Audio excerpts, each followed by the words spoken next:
What time is it? Let's Talk Nutrition time. Welcome to Let's Talk Nutrition. Great to be with you. It's time. It is time. It is time. Hope you're having a good day wherever and however you may be listening or watching the show. Whatever you may be doing and how you are passing your time. Your lifetime. Each moment counts, right?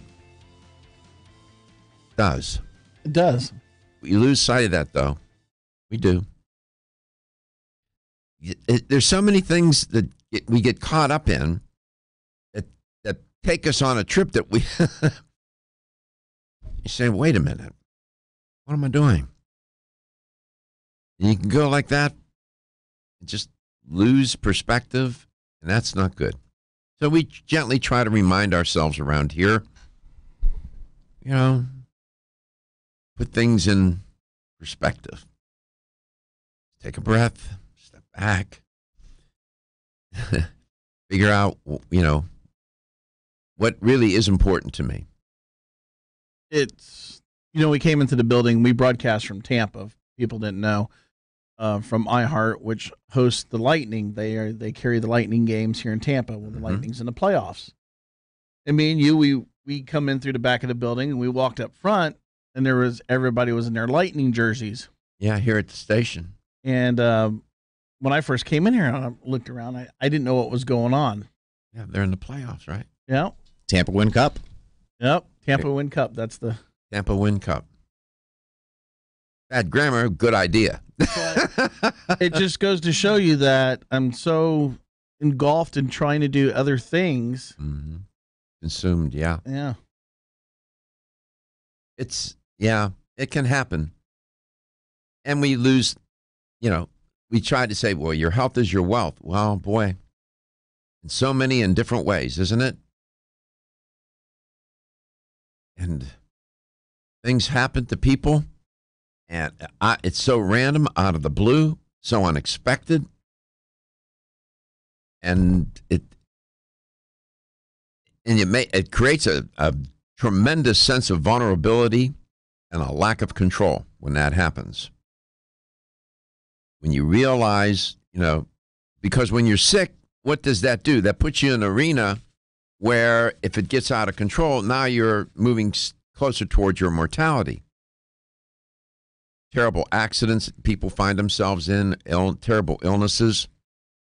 Then you start to flirt with your mortality.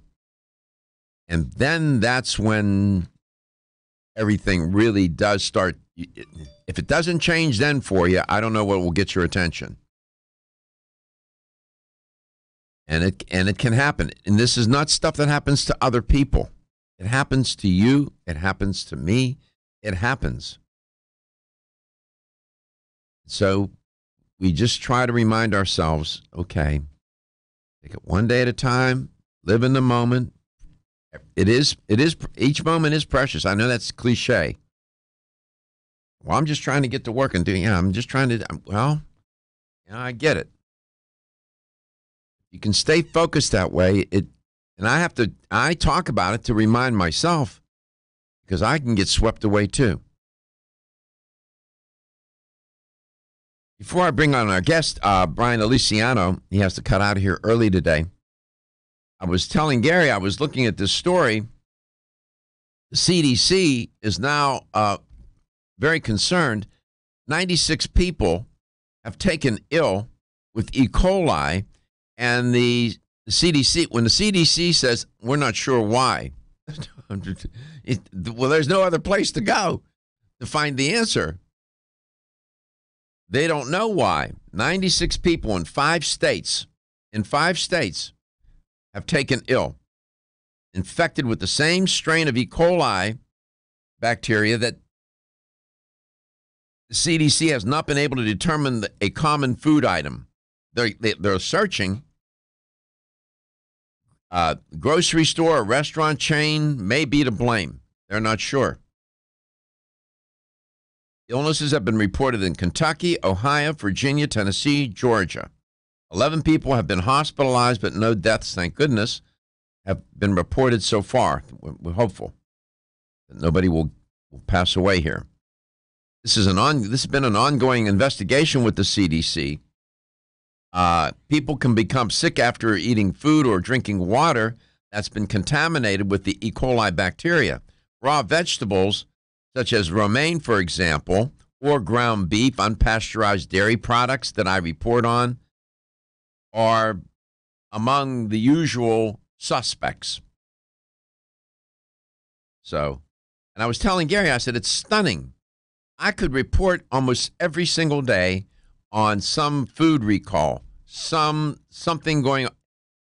I really wasn't that aware of how prevalent it was until I started to report on it. And I did it as a fluke. I said, I'm going to just spend the next couple of weeks I just want to see.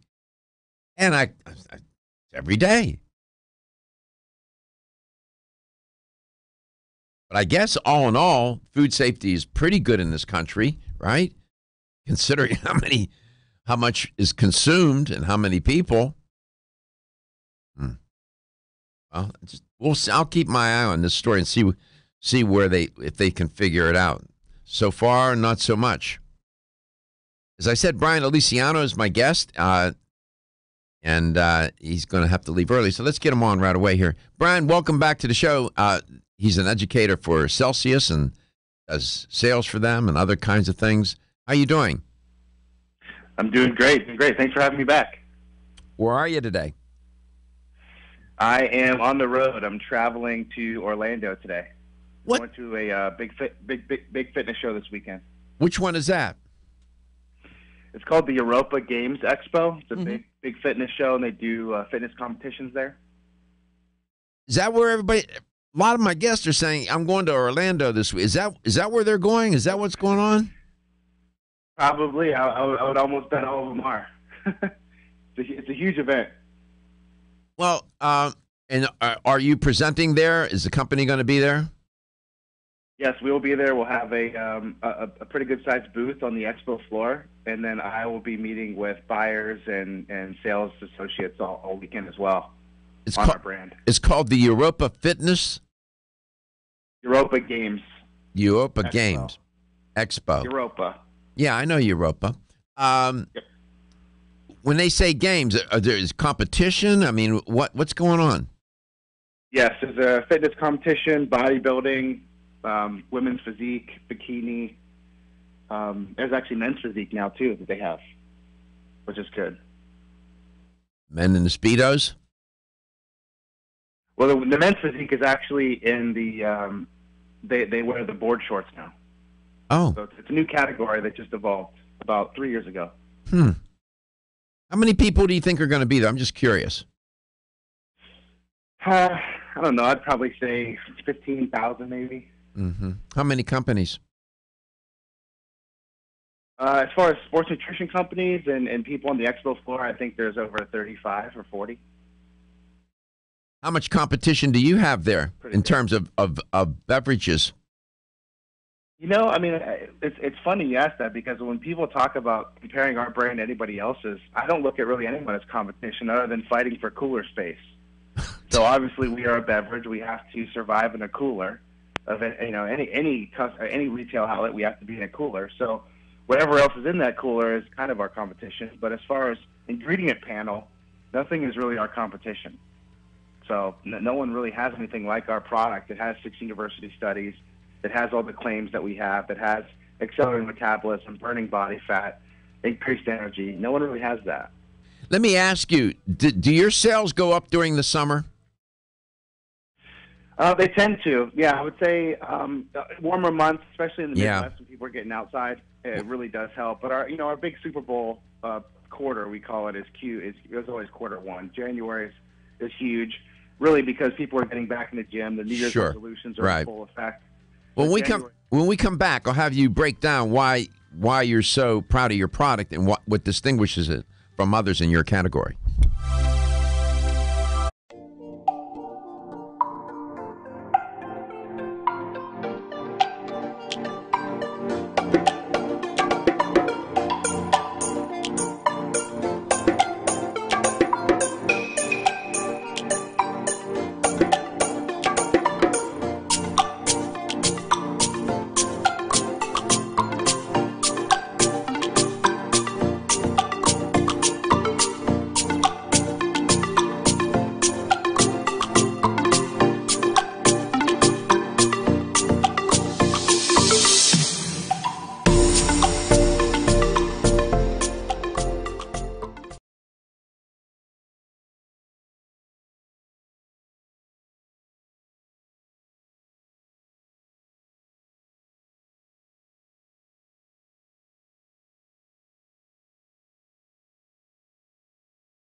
Fuji apple pear. Fuji apple pear. That's a flavor now in Celsius.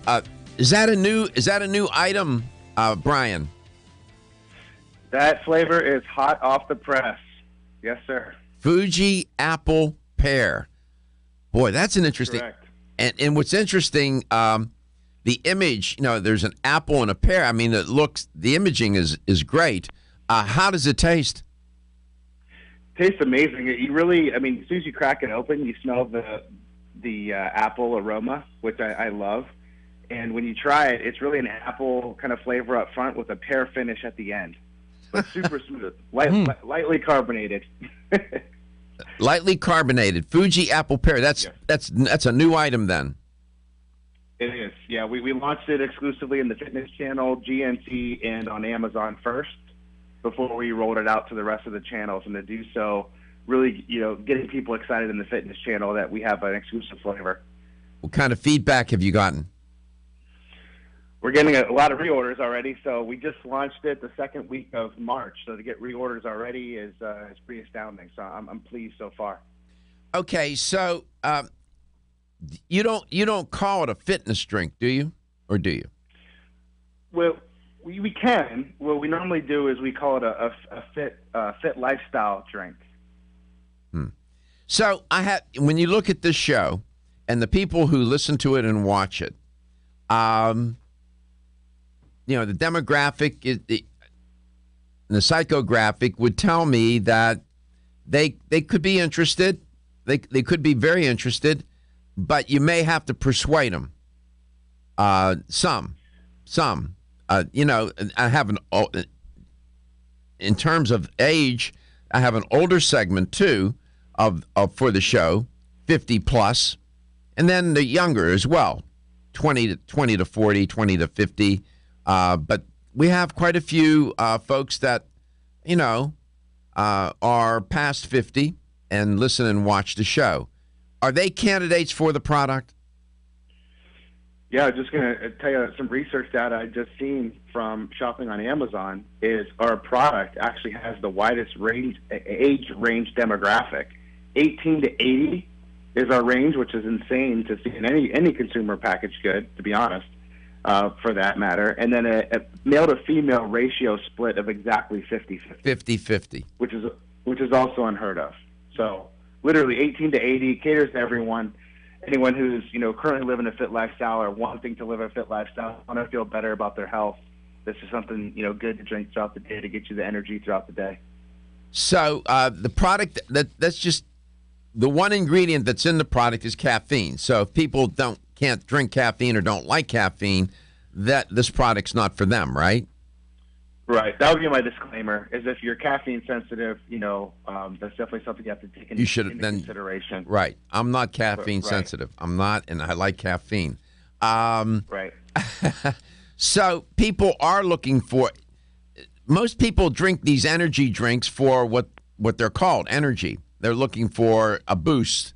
They feel flattened out, a little lethargic, and the humdrum of everyday life at work and this and that, and they're looking for a little lift. Many of them drink those kind of products for that reason. But this product does more than that, doesn't it? It does. Yeah, this is one of the cool factors of it, is that it gives you that boost of energy. But the real science behind it is actually you burn, through 6 university studies of being clinically proven, you burn 100 calories per can. And then when you add that to any sort of activity, you speed that process up even more. So the thermogenic calorie burning effect is a really key, point to drive home that no other beverage really has, along with 6 university studies that back up all of our claims that we say on pack. And the list goes on and on. I think we checkmarked almost more boxes than what we needed to with our product, but even just being non-GMO, vegan, certified kosher, zero sugar, no aspartame, no artificial preservatives or anything like that. So flavors, colorings, dyes. We've literally checkmarked every box down the list. Well, let's go. You went over that pretty quick. Let's just let's slow down the reel on that a minute. Sure. No artificial flavorings, colors, or dyes. Is that what you said? Correct. So, how hard is it to do that? Well, it's the problem is other companies. It's cheaper to not do that. So what happens is people in beverages or even just in any packaged good. I mean, it's the truth. You know it. These companies will try to cut corners to make the cost more effective and make their heavy up their pocketbook, more margin for them. So that's what they do is they'll cut corners and they'll put in the dyes in there and everything to make it look a certain way, rather than just using the color from the fruit or from any natural ingredient source. Mm-hmm. So that's one key takeaway that I think is just another added benefit of our brand is that we're not cutting any corners here. Like I said, I think we've almost made it too good to the fact that your typical average consumer will drink something just because they think it's healthier for them. So zero sugar for them is enough call out. If we've checked mark 7 or 8 other boxes on top of the zero sugar call out. Zero sugar, zero artificial ingredients, yes? Right, correct. I mean, that's very good. I mean, that right out of the box, that sets you apart. And you got some clinical trials here. You got 6 published studies. I'm here on your website. I got them in front of me. Mm-hmm. That's impressive. You burn 100 calories per can because it does boost the metabolic rate. It tastes good. You get energy. It really is a lifestyle kind of fitness drink. It's for that category. And we come back. Brian will tell you there's carbonated, non-carbonated as well, yes? There is, yes. Okay. And then we'll talk about a couple other things I have on my mind relative to the product. LTN, coast to coast and globally. Celsius. Don't be stressed.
I mean, people are always looking for a little bit of boost, a little energy boost.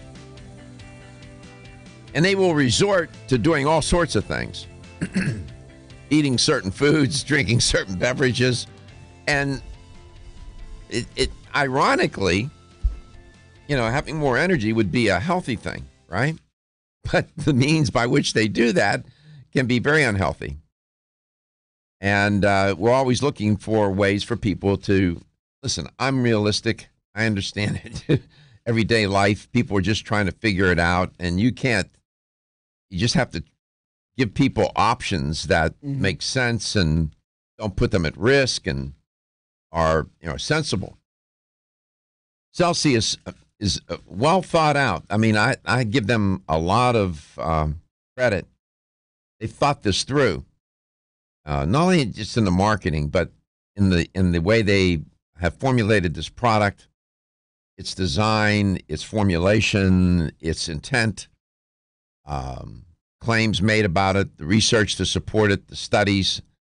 I was looking at some of these studies here. There's 6 of them, clinical trials. This one study, Brian, welcome back. They found that it was, I think it was the very first one. They had a single serving. They gave the participants in the study of Celsius, and the thermogenic, or this calorie burning property of the drink over a period of 3 hours, they had a 12% increase in metabolic response, and they burned 100 calories compared to those who were given a diet soda. They were given a diet soda in that drink, in that study. So over 12% increase in metabolic response.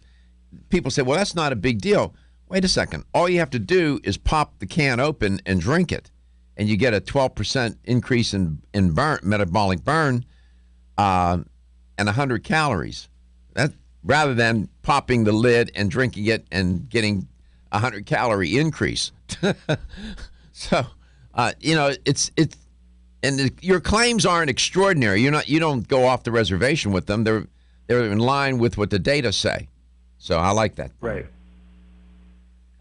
Yeah. Even for the people that aren't too scientific and they just want something healthier to consume as kind of your anytime energy, this is the perfect solution for that as well. Right, and you even have one. You have a part of the line or part of the SKUs, or however we want to characterize it, where you're using stevia as the sweetener too, right? Correct. Yep. We do. Yeah. So the people, the majority of, I would just say majority, but the majority of people, especially in the fitness industry, consume sucralose as their sweetener. But we do have an extension of our line that is sweetened with stevia for the people out there that, really, if you're not going to go with straight sugar, then you're going to go with a stevia-based product. I like that product. And is the stevia product, is it non-carbonated? It comes in both carbonated and non-carbonated flavors. But the core of our audience is really our original can, is that the one we've been talking about, the 12-ounce slim can. That is our core of our business. Mm-hmm. By the way, of course, I don't know if you're watching the show, Brian, on your computer, but I got a Celsius hat on. We had a listener come into the station. We gave him one of the hats from Celsius. That's awesome. Was that the guy who called in last time? Yeah, he came in and got it. We had him on air. He put the hat on. We put him on camera. Joe from Clearwater. Is it Clearwater or St. Pete? St. Pete. St. Pete area. Yeah. He dug the hat, man. He really liked the hat. These are nice hats, by the way. The request. What's that? They are. You should see the request. You should see the request that we get off of our website at Celsius.com. You can write into us, and people are constantly requesting to purchase our merchandise. And we don't really have a merchandise section yet, so it's something we're looking into because our brand is becoming so popular now that people are wanting to represent it and actually buy the gear. Well, that's an interesting kind of phenomenon. Consumers will do that. whether it's with their automobile, the clothing. Look at Nike. Look at all these sports companies. If you came to my house and saw my wardrobe, I mean, you'll see, I have that gear. I do it all the time. I wear it all the time. Puma. I'm a big Puma fan.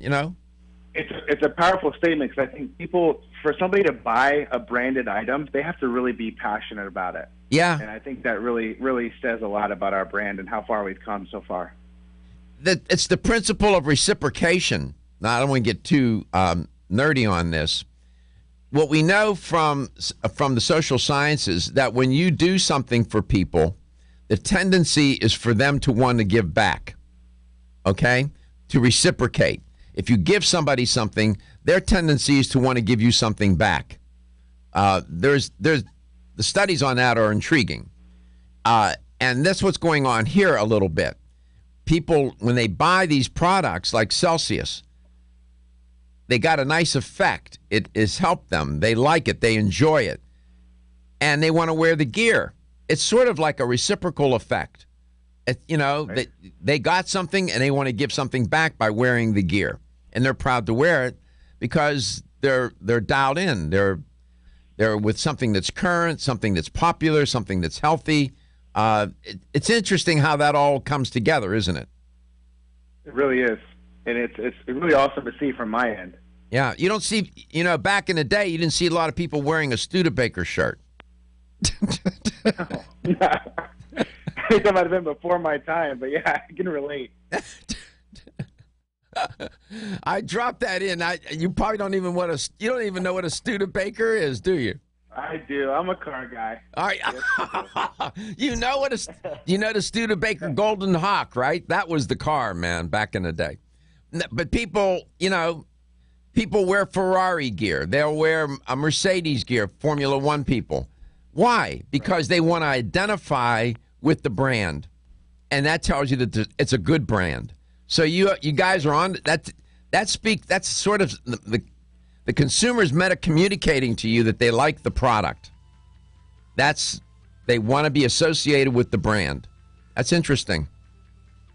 That's not scientific, but that is data. So I'm just saying. 877-897-8255. Celsius, summer's coming, and you're going to be looking for a nice, refreshing beverage. They have it flat and they have it sparkling. People like the carbonated beverage, and the cans, put them in the refrigerator, get nice and cold. It's great. A great summer beverage. And plus you burn 100 calories with one can. It's a winner all the way around. Celsius. We'll be back with Brian Aliciano. LTN, Coast to Coast and globally.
Welcome back. Welcome to Let's Talk Nutrition. Brian, is the product found in health stores? It is, yes, definitely. Definitely. Definitely. They like it, huh? They do. They like the sales. And I think I might have mentioned on a previous interviews, but it's selling so well that now they're selling by the cases instead of just a single unit at these vitamin stores. I actually just visited a vitamin shop yesterday in Boca Raton, and I was talking with the general manager there, and he said, man, your stuff is just flying out of here. And while I was there, just talking with the guy, and I thought it was staged, but 3 people walked in, 3 people walked out buying a Celsius. I couldn't believe it. I said, did you have these people come in here and buy a Celsius just because I was here? And he's like, no, I swear, that's how fast it's selling. So now they're buying it in case quantities to have in their home in their refrigerator. They are in Publix's. They're in Walmart's. They're everywhere. I mean, I can tell you the other day we went to a Walmart and I purchased 2 cans on my way to go hunting. So we're just doing a test in Walmart right now. So we're not Walmart everywhere. We're on Walmart.com. But we're just doing a test in Tampa, which is why you guys see it in Tampa right now. Tampa. The test is going well. Mm-hmm. Tampa's a good market. It turns out that the market in Tampa sort of reflects the demographic across the U.S. Yeah, it does. It's so diverse there, which is nice. Yeah, if it sells well in Tampa, it could sell pretty much in any other state. Yeah, it's interesting. And in radio, I came to learn that the Tampa market reflects the general demographic of the country. And they say if you can do well in Tampa, you'll do well anywhere. That's interesting. Right. So it holds true for products as well. So at this Orlando Europa, what is it? Europa, what's the full title? Europa Games Expo is how they're titling it. Europa Games Expo. I'm sure there's going to be, a lot of consumption of your product there. Oh, yeah. Athletes looking for a little boost as well, too, yes? Right, correct. Yeah, we're bringing a lot of product, probably 3-4 pallets worth of product just to hand out as free to the public to come. That's great. The admission is cheap. I think it's a $10 or $15 ticket entry into the expo. It's a 2-day event, Saturday and Sunday. And, you can come walk the show floor, watch some competitions. They have grappling competitions, wrestling competitions, and they actually just added an esports section for gamers.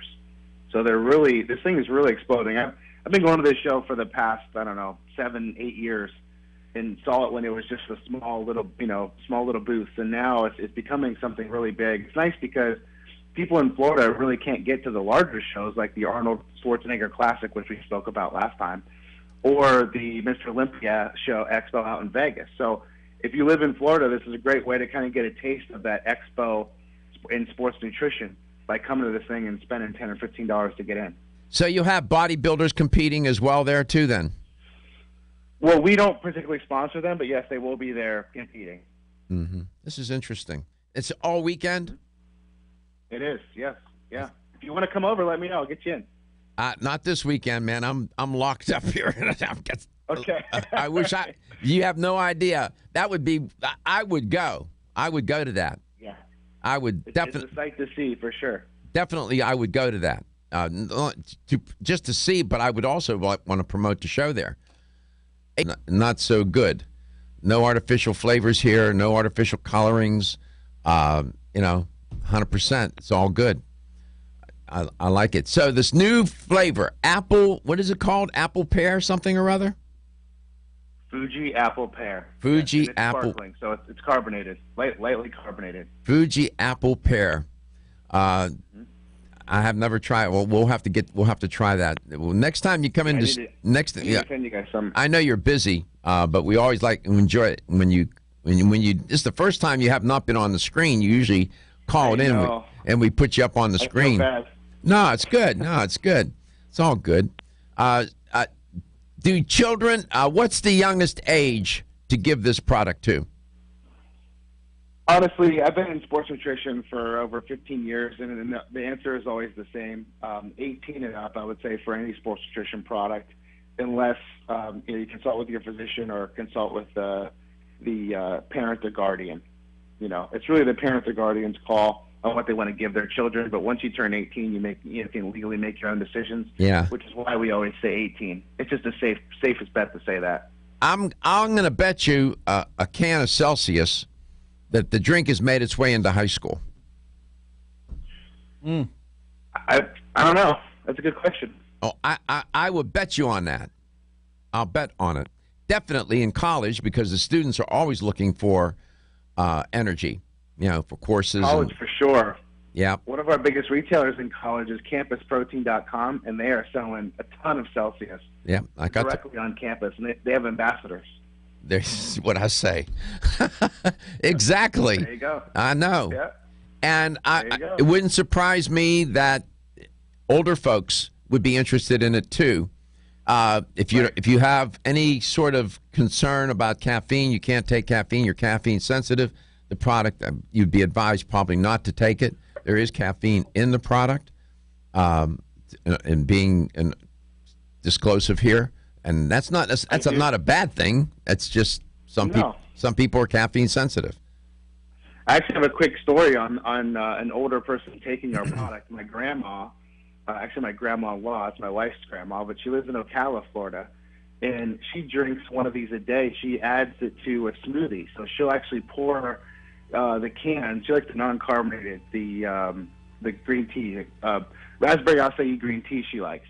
So she'll pour that into a blender and then add her fruit in her smoothie and throw a scoop of protein in there and have a little smoothie out of it. So that's how she likes to drink it, which is awesome. And she's 80, 81 maybe. Wow. See? So, there you go. She likes it. Yeah. She loves it. Well, have fun.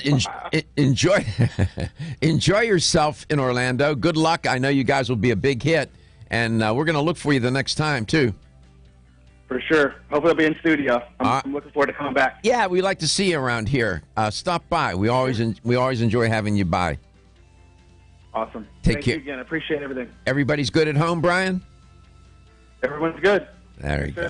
All right, man. Doing great. Be a good dad. Be a good husband, brother. Always. I know you are. Priority. I know it is. I know it is for you. I know that. We'll see. Take care of yourself. We love you, brother. Take care. We'll come back. We'll do this at the top of the hour, and we'll be back. Talk to you soon.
And welcome to the show. You are listening to and watching Let's Talk Nutrition, coast to coast and globally. Brian Aliciano was on in the first portion of the show today with Celsius. Nice beverage. Not very many beverages in that category, sports nutrition drinks, that have clinical trials. You're hard-pressed to find. Very difficult. He's right. They did check a lot of the boxes to make the product healthy. It's an energy booster. It's a metabolism kind of increase your metabolism product. You'll burn 100 calories with one can. At least the clinical trials show that. So that's good. You're not gaining weight. Zero sugar, zero artificial colorings and flavorings. Pretty darn good drink compared to some of that stuff that's out there. Oh my! You need a chemist to decode the ingredients panel. Can't even pronounce some of those ingredients in some of these products. Not so with Celsius. And this Fuji apple pear is a brand new flavor. He said it's great. I haven't had it. That's a smart company, boy. They're keen about their marketing, but they've been very smart about the way they formulate that product. Yeah, they figured it out. Here's a way to make contact with the show and connect. You may have something on your mind. I have things to report and talk about with you, but I'm always ready to talk to you.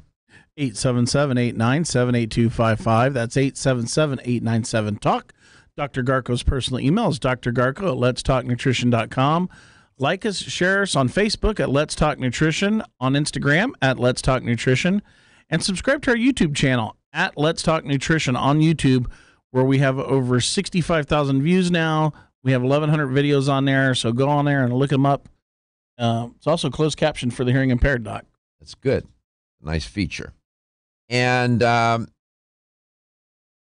wonder how Mick Jagger's doing. I assume he did okay with his surgery and everything. Yeah, I haven't heard anything. I was looking for that. Did you send me something about that? Yeah. Did you send it to me? I don't see it here. I went through. Gary was telling me about, I'll get him to introduce the idea. I don't know much about it, but it's something that's trending. What's it called, Gary? Kratom. Spell it. Kratom. Kratom. And what is it? It is it's a tree, but the leaves are used as a recreational drug and as medicine. And one of the things is come out of Asia? Yes, comes out of Southeast Asia, and they're looking to make it into a scheduled narcotic because it has euphoric effects. It's a tropical evergreen, is what it is. A tropical evergreen. I don't know much about this. Is it made its way into the U.S.? Yes, there's little kratom cafes opening up everywhere, and it's illegal in 16 countries already. Illegal, yes. Kratom. Boy, it's a tree, and the leaves, as you said, they use the leaves as they make a recreational drug and medication out of it. Recreational drugs, okay. People use kratom, they said, for opiate withdrawal. Mm-hmm. That's interesting. It's for depression, anxiety. Is it in prescription? No, you can. It's over the counter right now. OTC? Yeah. Holy cow. Man, it's similar to codeine and morphine to relieve pain. They were saying that kratom contains a chemical called midodrine, and it works like opiate drugs such as codeine and morphine in relieving pain. So we'll have to keep an eye on this. I am not familiar. It causes respiratory depression, liver toxicity. Toxicity, yeah. Uh-huh. Acute renal failure. Wow. This is new to me. There's always believes that it looks like an innocuous plant. It doesn't look, Seizures, coma, death.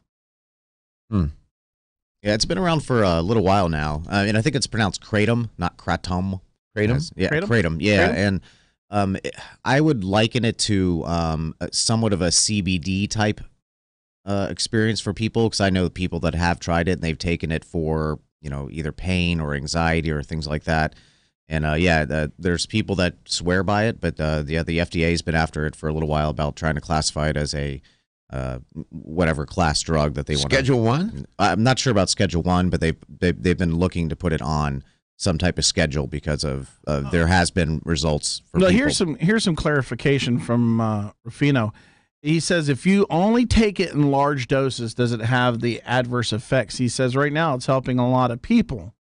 So It's been like we talked about this week, though, about with the FDA and everything about regulating in this industry. Well, they do regulate it, contrary to what that one researcher said in his study. Alabama, Arkansas, Indiana, Tennessee, Vermont, Wisconsin, and Louisiana have banned it. 51 congressional leaders around the country have, from both parties, apparently have come out and protested it. It's a popular plant. Kratom.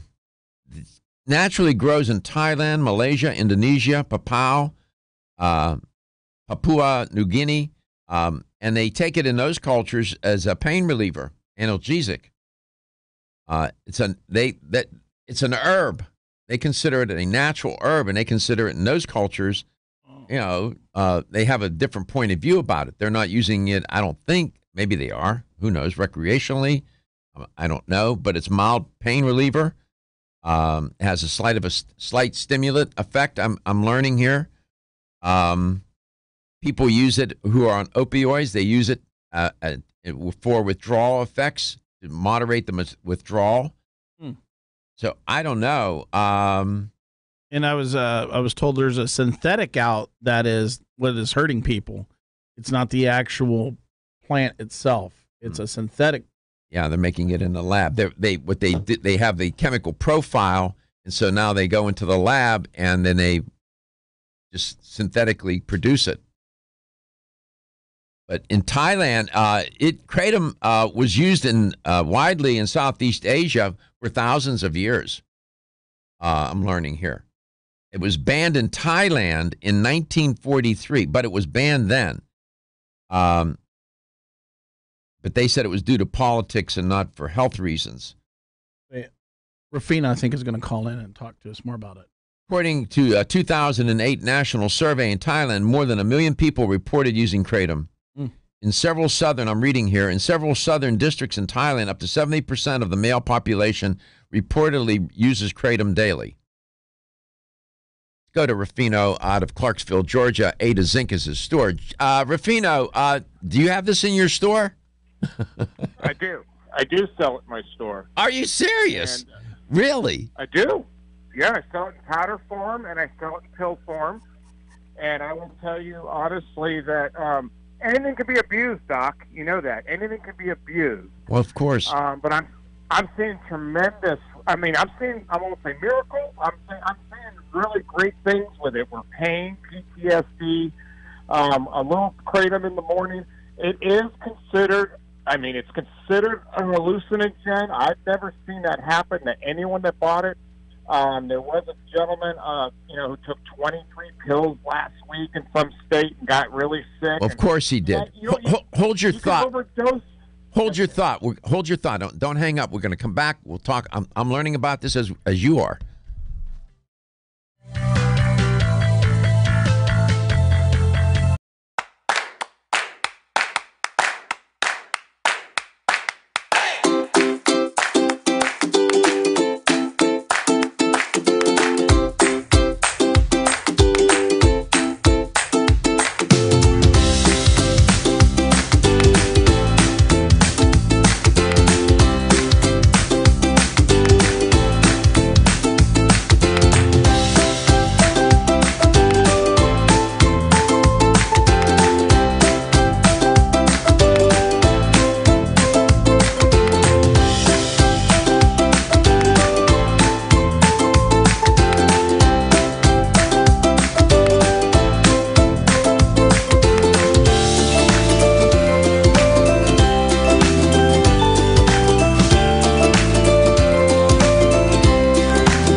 hosting it, sometimes things will just emerge in the process of doing the show, and that happened here today, right now. Talking about this tropical tree. It's native to Southeast Asia. It's called kratom.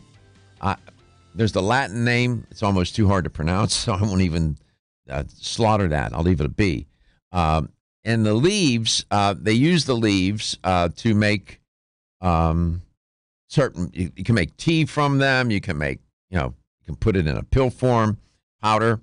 It's not illegal, and it's quite widely available.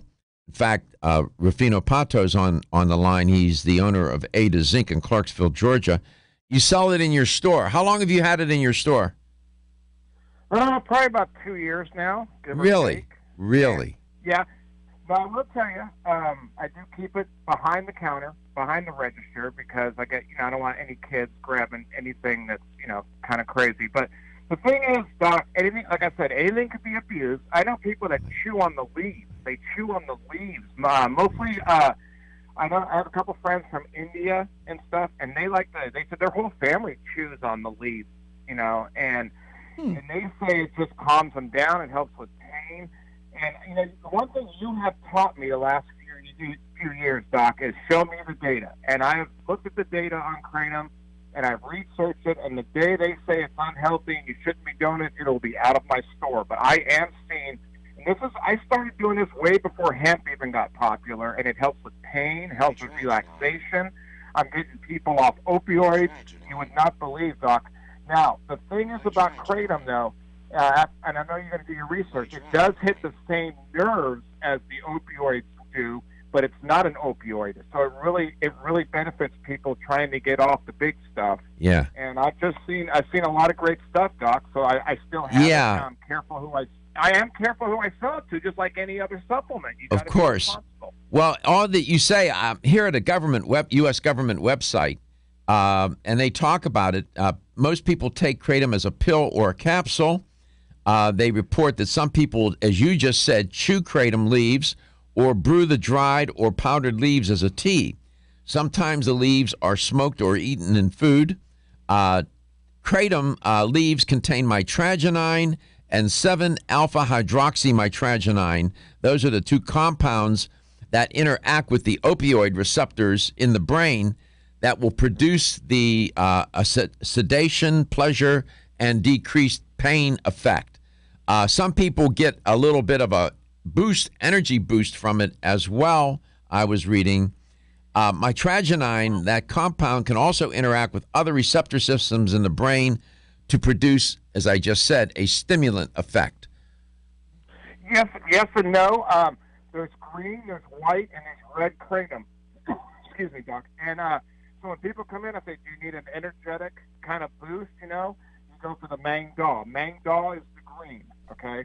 The white is mostly for pain. The red is more of a sedative, so you want to take the red at night, or if you really, really want to chill out. But the green is for being able to focus during the day, take the stress away, that kind of thing. So there are different strains also, Doc. Does it? So which one of those, the red, which one of those gives you a sort of how can I put this? A cognitive. You're more focused. You're more dialed in if you're working. The green. It's Mangdal. Mangdal will give you the. They all kind of help you focus when you take the stress away. But the red and white are really for extreme pain. If they have really bad chronic pain, the red's good for at night. The green's good for during the day because it won't make you super sleepy, but it does keep you really focused. It's interesting. 877-897-8255, toll free. This is interesting. I suspect you have repeat users. Yes and no. And I got to tell you the truth, I worked with law enforcement here to let them know what I was selling here and what any issues, because it is considered. It was like when hemp first came out, Doc. It was very controversial. So, yeah, I do have repeat users, but I'm also very careful now. If I got someone coming in every day for 24 pills of kratom, I'm not going to sell it to them, Doc. I'm not going to do it. You were here yesterday, you were here last week. You're either selling them on the street and trying to tell people there's something else, yeah, or you're taking too much. So I am careful. When they come in, The normal person usually buys about a gram of powder at a time, which is not a lot, and they usually buy anywhere from 10 to 20 pills, depending on how much they need, or if it's pre-packaged and it's like a 10-pack, they'll buy like a little 10-pack.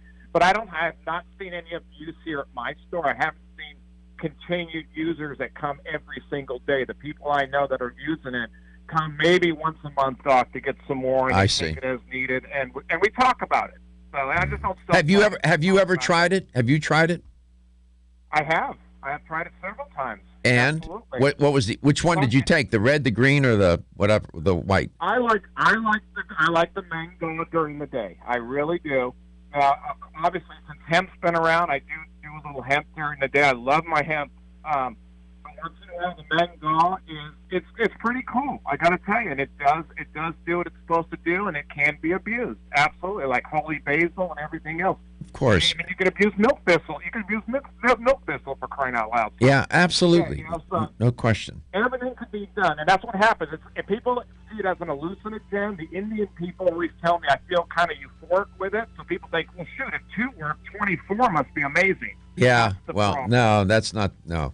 Well, appreciate you enlightening us on this. News to me. I mean, I didn't know anything about it. I can't know everything, so I depend on others. You know, there's a lot of smart people, informed people listen and watch this show. You among them, and I appreciate you sharing that with us. That's Rufino Pato. He's the owner of Ada Zinc in Clarksville, Georgia. Sells it in his store. I'm sure there are other health stores that have it as well. And we're here to learn. Thank you, Rufino. Appreciate. Talk to you later. All right, man. Thank you so much. We come back. Gonna have a couple of stories I need to report that are trending in the news. We'll talk. Be right back. Don't be stressed.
To Let's Talk Nutrition, wherever and however you may be listening or watching the show, and whatever you may be doing. There's a new study that's trending. It's yet another study on the consumption of red and processed meat. I'm just reporting. And the sample for the study was an interesting group. I'll tell you about that in a second. It turns out that I've talked about this before on the show. I've even written about it, this business of eating red meat. But really, I try to put the spotlight on processed meats, these luncheon meats and so on. Red meat is a popular type of meat in the U.S. We all know that. I mean, processed meat is meat that has either been cured, smoked, salted, flavored in some way, and it makes up about 22% of U.S. meat consumption, which is a hefty amount. The global consumption of meat and poultry has increased in both developed and developing countries over the last, I would say, 5 decades, for sure. This is according to the Food and Agriculture Organization of the United Nations that track these kinds of things. Research, some serious research, scientific research, has made a connection between both red and processed meat and a higher risk of certain health conditions, namely diabetes, coronary heart disease, and even some cancers, for that matter, colorectal in particular, prostate another. Previous studies have taken a look at how much eat, moderate to high amounts, have examined the effects of eating moderate to high amounts of meat on mortality. There haven't been a lot of studies to look at low consumption, and that's what this study was trying to do. These researchers are out of Loma Linda University Health in California, and they wanted to take a look at that notion. Quote, one of the researchers in the study said, "We wanted to take a closer look at the association of low intakes of red and processed meat with all-cause cardiovascular diseases and cancer mortality compared to those who didn't eat meat at all." So in this study, you have two groups then. Those who are eating a low amount of red and processed meat, and some who are not eating any meat at all. The researchers, the data was from people who took part in what's called the Adventist Health Study 2. That study, that was between 2002 and 2007. That cohort recruited close to 96,000 Seventh-day Adventists living in the United States and Canada. That's an interesting group. They have a large population of Seventh-day Adventists in Loma Linda, California. Turns out that Loma Linda is one of the blue zones on the planet. Dan Buettner's work, where he was trying to find places on the planet where people live a long time with quality of life. And turns out that Loma Linda was the only place in the U.S. where that occurred. You have places in Greece and other Japan, wherever on the planet. Loma Linda stood out. So, and it was primarily the Seventh-day Adventists that are responsible for that, and they enjoy long life and they enjoy good health. Many of them are vegans, a lot are vegetarians, and some eat a little meat, but not a lot of meat consumption in that cohort. So that was the sample. Makes for an interesting sample. It is an interesting group. There have been a lot of studies focusing on the Seventh-day Adventists. It's interesting. This is where religion and nutrition intersect. It's not the first time. There's other religions that nutrition and diet are implicated in religious practice. I'm not opposed to that. I'm just reporting. About half of these believers, Seventh-day Adventists, are vegetarians, and some very small percentage will eat some meat. So that's what they wanted to do. The researchers analyzed two factors. the effect on mortality, and they just wanted to see. The first was the cause of death of more than 7,900 Adventists over an 11-year period. The second was a dietary assessment of the same people using food frequency questionnaires. When they evaluated the deaths, the investigators found that cardiovascular disease was responsible for about 2,600 of them, while 1,800 were associated with cancer. The results were reported in the journal called Nutrients. And what they showed was that there was an association between the consumption of a combination of red and processed meats and a higher risk of both total and cardiovascular disease deaths. Processed meat alone did not show a similar trend, but a combination of both red and processed meats. This is interesting stuff. That group, when you have part of the sample where the one group, no meat eaters, Seventh-day Adventists, that's pretty strict. So that's a control group for the experiment or for the study. It wasn't an experiment, observational study.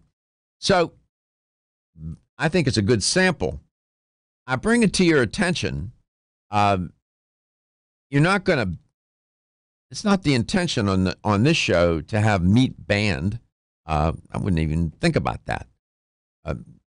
It's just to raise our consciousness about the consumption of it and how much.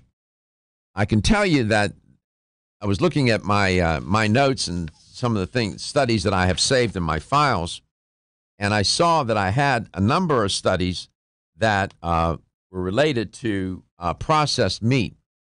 And I have studies on this one study. I can pull it up right now. I have it right here in front of me.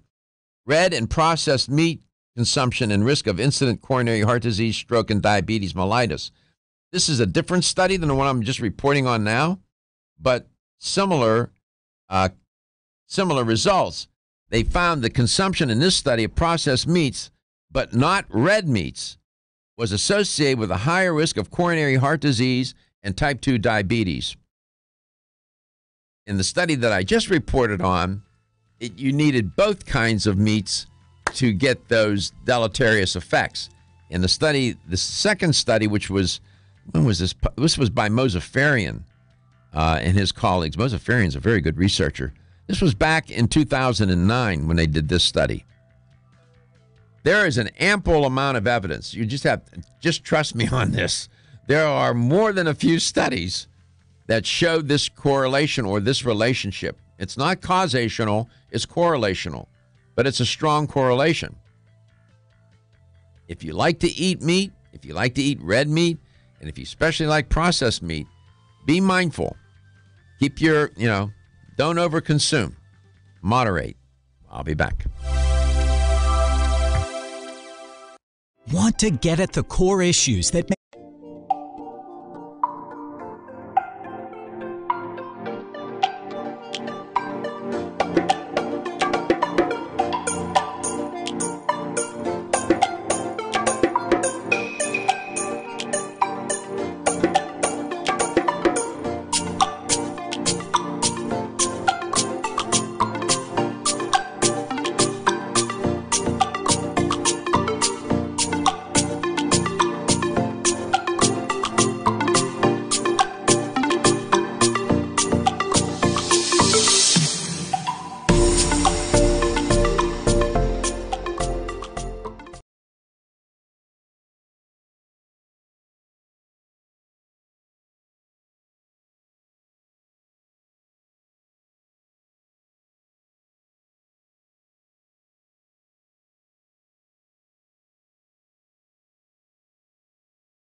On health question of the day, you often hear me say that food has consequences.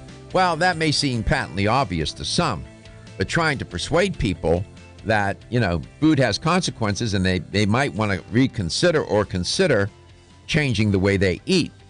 I reported on a study, the Global Burden of Disease study looked at dietary consumption between 1990 and 2017 in 195 countries.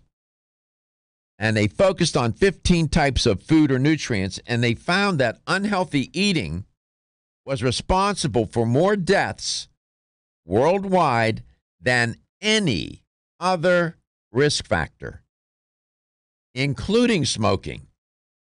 So when I say food has consequences, I mean, this particular study is quite compelling.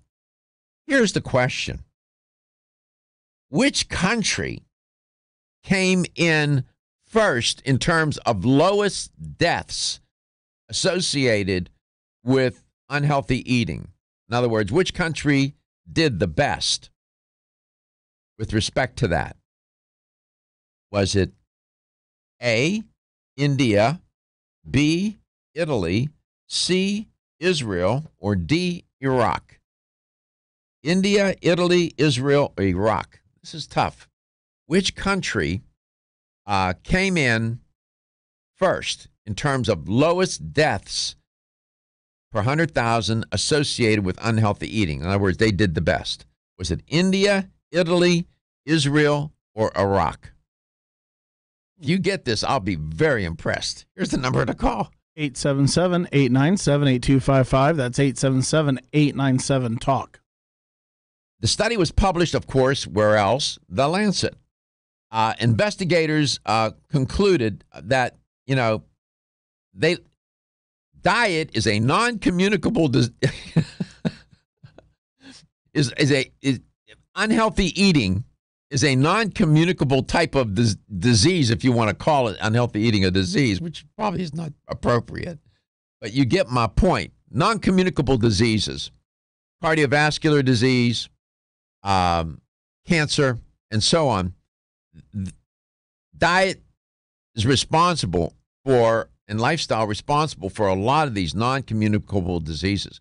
Then you have infectious diseases as well. But, diet, you can't underestimate the effect of what people eat. And it's just astonishing to me. And again, it's one of those most obvious things. Now, maybe I gave you too many choices here. Let me narrow it down to maybe 3 to start. Let's go there. Of these 3 countries, which one was ranked first in lowest number of deaths associated with unhealthy eating? Was it Italy, Israel, or Iraq? Which one of those 3 countries did the best? Italy, Israel, or Iraq? We came in, by the way, the United States, when they ranked the countries from lowest to highest rates of diet-related deaths, the United States came in at 43rd. We have 171 deaths per 100,000. 171 deaths per 100,000. China came in at 140th, believe it or not. Not doing so well there. Don't know why, what's going on there. Which country had the lowest death rates associated with diet? Diet had the lowest diet-related deaths. Let me put it that way. And that country had only 89 deaths per 100,000. Uzbekistan came in last.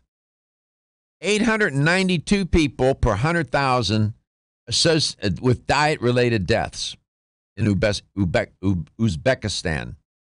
You don't want to go there on vacation and eat in the restaurants a lot. I guess not. I don't know. I don't know what they're eating in Uzbekistan, but it's not good. We came in at 43rd, the U.S. Which country was first? Was it India, Italy, or Israel? Which one was first in terms of lowest diet-related deaths? I'll give you a hint. Middle East. 877-897-8255. 877-897-TALK. So when I say food has consequences, this study certainly underscores that. Diet-related deaths, I mean, diet even beats smoking in causing more deaths than any other risk factor. And that's saying something. That's why this show is so relevant. Food has consequences. How many times do you think a person thinks about what they put in their mouth, and really before they put it in their mouth and eat it, and say, you know what, I shouldn't be doing this? I wonder how many people engage in conscious eating, truly. Probably creates a lot of cognitive dissonance. Yeah. Right? Yes. Gary shaking. Yeah. I mean, I talked to a lady last night. One of the things was she just mindlessly eats, or she gets upset, she eats. She's happy, she eats. Yeah. She's an emotional eater. And she just puts food in her mouth.